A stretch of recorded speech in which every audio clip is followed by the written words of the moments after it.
કે આ કોર્ટમાં જજ સાહેબ જે કાંઈ પૂછે એટલે આપણને મને એકવાર એમ પૂછ્યું તમારી પહેલાં ક્યારે ધરપકડ થઈ હતી આપણે ના જ પાડીએ ને મેં કીધું નથી થઈ તો કે શું વાત કરે હા નથી થઈ કોઈ દી નથી થઈ પછી આપણે એને કીધું ભાઈ અમે ધંધા ઘણા કર્યા છે પણ અમે પોલીસના હાથમાં નથી આવ્યા સાચું બોલીએ છીએ ને તોય બોલો સજા આપે છે આપણને હા પણ મેં હવે એક નક્કી કર્યું વસંત આઈડિયા કોઈને કહેતા નહીં મેં નક્કી કર્યું હમણાં એક ભૂલમાં પોલીસના ઘરમાં ચોરી થઈ ગઈ શું વાત કરે હા એનું કાં શું છે હું રાતના ઘૂસો પોલીસના ઘરમાં મેં કીધું આજ બધું સાફ કરી નાખી તો અંદાજ ગયો ને તો પોલીસવાળાના વાઈફ જાગી ગયા એ કે સાંભળો છો ચોર આવ્યો લાગે છે તો પોલીસવાળા ભાઈ કે અત્યારે હું ડ્યુટી ઉપર નથી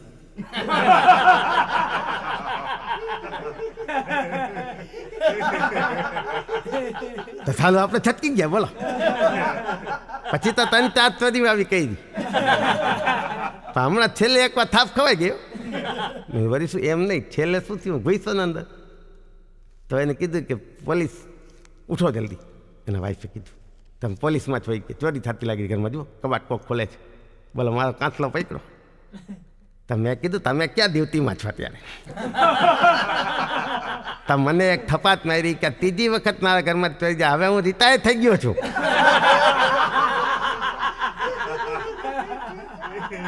ચાલો એ આપણા મગજમાં ના થયું બોલો એટલે હવે હું પેલા પોલીસ સ્ટેશનમાં તપાસ કરી આવું કોણ કોણ ક્યારે રિટાયર થાય છે તે પછી હાથ નાખવાનું નકર મરાવી દે કોક દી એટલે આવું બધું બહુ સમજીને કરવા દેવું છે નકર તમે મરાઈ જાય વસંતભાઈ પણ હું તમને એક ખાસ કહી દઉં મારે તો શું છે વાહનને ઘણી બધી તકલીફ છે હા વાહનમાં બહુ ધ્યાન રાખવું ચલાવવાનું તમે એકદમ ઉતાવળે ચલાવો ને ફાસમ ફાસ તોય સારા પકડે છે હું ઘા જતો તો ગાડીમાં આટલી બધી ઝડપથી જાવ તો મેં કીધું તું મારા જેવું બોલમાં ને કે એક તમાચો દઈશ કારણ કે રોજ નીકળતો એટલે સારો ભાષા સમજી ગયો મારી આટલી ઝડપથી જાવ છો ચાલો 100 રૂપિયા દંડ એટલે મેં કીધું દંડ ના ભરીએ તો કે તો 3 દિવસની સજા તો મેં કીધું ભાઈ દંડ 100 રૂપિયા હોય તો આપણે નહીં મેળ પડે 3 દિવસ આપણે બરાબર છે તો જજ સાહેબે કીધું કે શું કારણથી તો મેં કીધું એકદમ ફાસ્ટ જતો હતો એટલે તો જજ સાહેબ કે ફાસ્ટમાં 3 દી ભોગઈ આવો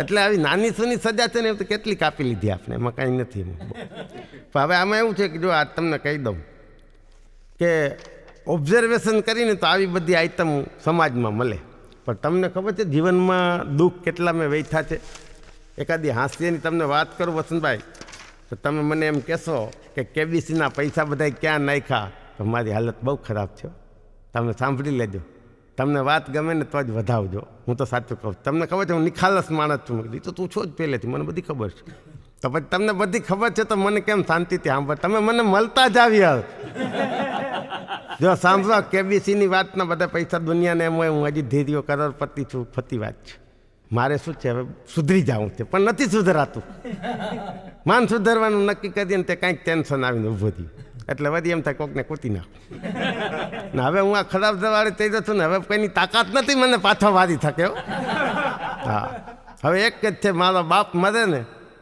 તો કદાચ મારામાં સુધારો આવે પણ એને તો સદીનું નક્કી કર્યું છે ભગવાન જાણે આગલા ભાવમાં ગાવસ્કરને બક્કી ભરી છે કે શું છે 78 વર્ષનો થયો પણ અડેખમ ઊભો છો હા હમણાં પરમદી દાંત નથી તો ગંધેથી ખાતો તો બોલો હા ખાલી ગાય જોતી હતી શેરીનો હાથો આખો ચૂસી ગયો કોક દી કોક ગાય સિંગડે ભરાવશે ને અને તઈ હકનો હાલશે બધેથી છટકી જાય છે બોલો એટલે એ છે ત્યાં સુધી મારે તો એના માટે બધું કરવું જ પડશે પણ સાંભળો મેં 4-5 પંક્તિ લખી છે જો તમને દિલમાં ઉતરે મને શું કામ ન ઉતરે એમ નહીં બધાને ઉતારજો તમે યાર પબ્લિકને કહીને કે કેબીસીના રૂપિયે મેં ખૂબ મોજ માણી તમે સાયદી શું તંબુ તો લખો તો આને સાયદી કહેવાય જે જિંદગીમાં અનુભવ કર્યો છે મેં કીધું સમજાવ કે કેબીસીના રૂપિયે મેં ખૂબ મોજ માણી બાકીની રકમ મારા બાપના કરજમાં સમાણી સમય તો જુઓ આ ઢીરું થયો છે ધૂળ ધાણી કઢિયેલ દૂધ પાનારી લંગડી આજ પાતી નથી પાણી કોઈ માંગે છે ઉછીના કોઈ કરે છે કડક ઉઘરાણી ધોમ કરેરા થયો ધીર્યો, હવે ગાડી જુઓ હલવાણી. શું કરવું મારે, મારી મતી આજ મૂંઝાણી, કરો વસંતભાઈ કાંઈક ઉપાય, આ ધીરિયાની વિગત જાણી. હું આમાં તારો શું ઉપાય કરું? એમ નહીં કાંઈ, પૈસા આવ્યા એમાંથી તમને થોડોક આનંદ કરાવ્યો છો.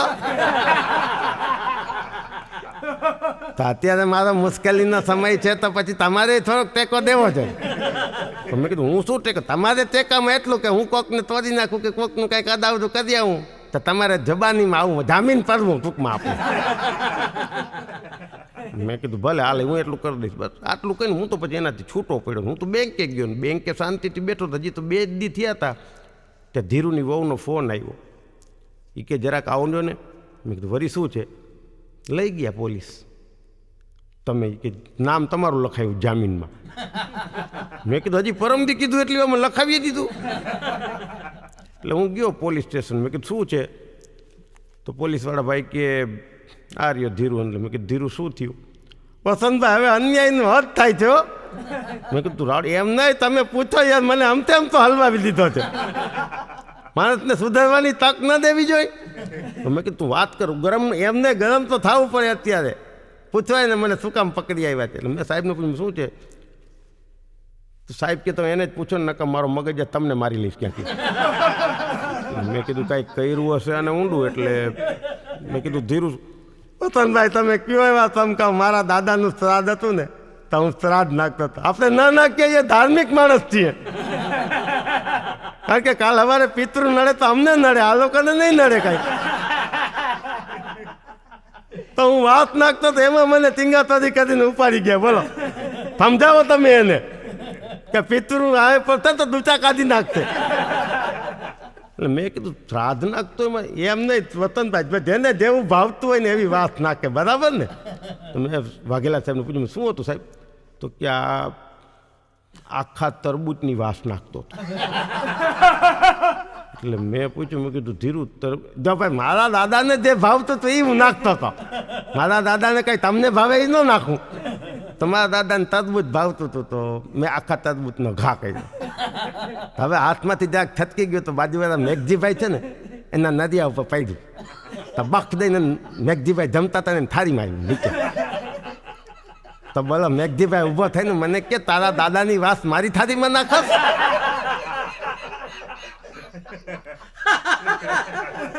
આ પોલીસને બોલાવ્યો. બોલો ના, આ લોકો તો કાંઈ સમજતા જ નથી. ગાલી દીધા મને અંદર ને મેઘજી ટેસ્ટ કરે છે. હવે આમાં મારો કાંઈ ગુનો છે? પણ મેં કીધું ધીરુ આખું તરબૂચ ન નાના નાના બટકા, એ વસંતભાઈ હું સમજુ છું નાના બટકા કરીને ન ખાય. પણ તમે કાંઈ સમજો છો કે આપણા વડીલો કહી ગયા છે કે ફ્રૂટ છે ને કોઈ દી અડધું ન ખાવું, તબિયત બગડી જાય. હા હા, જામફળ સફરજન આવા ફ્રૂટ હોય ને અડધું તમે ખાઓ અડધું બીજાને દો ને તો તમને તકલીફ પડે, સામેવાળા નહીં પડે. તો મને શું થયું, મેં કીધું પિતૃને કાંઈ નડતર ના થવી જોઈએ. વળી અડધું ખાઈને પિતૃને બીજું કાંઈક થાય એટલે મેં આખું જવા દીધું. આપણે આવી થોડી ખબર હાથ થટકી જશે ને મેગઝીન થાળીમાં પડશે. હવે સાહેબને સમજાવો યાર, મને છોડે ન કે આમાં મારે શું છે ઘણા, હજી તો મારે બીજા 3-4 શ્રાદ્ધ બાકી છે. માન સાહેબને સમજાય, સાહેબ બિચારો ભોળો માણસ છે ને ધાર્મિક, હું એમ કહી મને કે બીજી વાર મેં કીધું ના હવે તરબૂચ બાજુથી નીકળે નહીં કોઈ દેવું. માન ત્યાંથી છોડાવી અને ઘરે